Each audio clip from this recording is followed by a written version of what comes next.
Should we talk about woke ice cream? I think we should. One of my followers alerted me on Facebook, thank you very much, that this post by the overpriced ice cream giant Ben & Jerry's was being promoted using, no doubt, their advertising budget, vast it may be, on promoting this message saying that the UK Home Office is cruelly locking up thousands of people as part of their nightmare system of immigration detention, with a sort of nice graphic there saying it doesn't have to be this way, take action now, and encouraging their woke audience to sign up to it.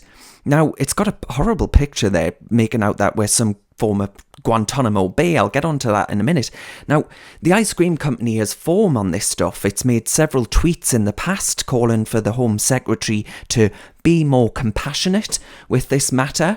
And this is a Wokescreen, right? And I'll tell you, the problem for them, and it's as clear as day to me, that the overpriced ice cream manufacturer is trying to sort of throw this Wokescreen out there to deflect away from some of its practices, which are far from woke or progressive or virtuous. And I think it backfires rather spectacularly on these people, revealing to many in the criticisms of the corporation that it's the company, that it's run by a corporation which has faced allegations that it underpaid hundreds of millions of pounds in tax, exploited migrant workers in the United States, and it produces an ice cream which reportedly contained weed killer. Now, having stronger immigration controls isn't bad or unfair. I think there's a really strong case to be made there.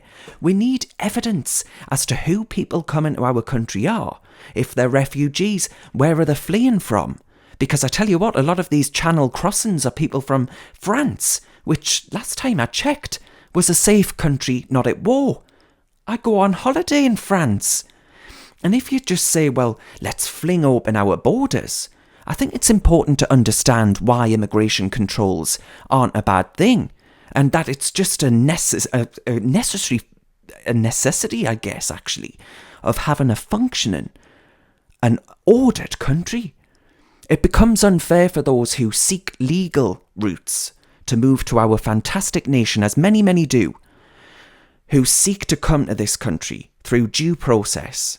It helps us understand who's coming into our country, what sort of support they might well need when they get here.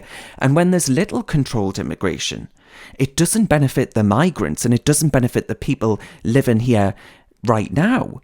The only winners in that case, folks, are violent thugs, criminals and human traffickers that are seeking to make a quick buck from selling people a reality that doesn't exist.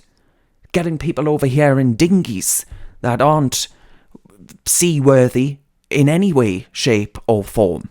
And surely it's common sense as well too that during a global pandemic in which we hear on the news every 2 minutes about new variants and all that jazz, that we can't have legal migrants coming and going willy-nilly. I used to actually quite like this overpriced calorific pulp until it went sour in my mouth with the bitter taste of radical left-wing ideology behind this ice cream brand. And ask yourselves this, what would Ben & Jerry's do were trespassers to gain access to one of their pricey gloop-making factories? Invite them in for a cookie dough and a cuppa, as well as bed, board and benefits? Of course not. They'd call the authorities and ask the person not legally meant to be in their business what they're doing there. We've seen that far from being ungenerous, this country has had one of the highest aid spending budgets in the world. We've done much for those in pain and poverty around the globe, and we don't need some ice cream giant lecturing with, thank you very much. We've got enough with those pulling down our statues, attempting to burn our flag at the cenotaph, teaching our kids to hate their country in our schools, and all the rest of it, without some jumped-up, virtue-signalling, cow-emblazoned American ice cream company trying to convince us to hate ourselves too. If Ben & Jerry's fancy housing the world, why don't they go to their parent company, Unilever, put their hands in their big old pockets and build some housing facilities somewhere that they can put up the world's needy in luxury accommodation elsewhere? Surely that's far more worthwhile of their money and their time than promoting this virtue signalling guff on social media. And why is there no Facebook fact check on this stuff, like they did with all of Donald Trump's posts? Where's the evidence that the UK is locking up thousands when we can see the picture of the UK putting up those who come here in hotels and former army barracks that are supposedly too good for the world's needy, but perfectly adequate for our nation's heroes? This stuff is utterly cartoon, and I'd laugh if it wasn't so sinister. We should vote with our feet, folks, and stop buying the products of those who don't wish our nation well. Ben & Jerry's is clearly one of those. And I say, folks, I'll leave you with this one line.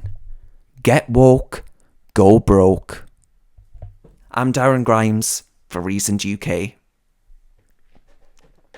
Reasoned relies upon grassroots donations from people like yourself that want us to continue producing our high quality, free thinking content. So please do consider clicking the link and donating, no matter how big, no matter how small, because it really does ensure that we can keep on keeping on.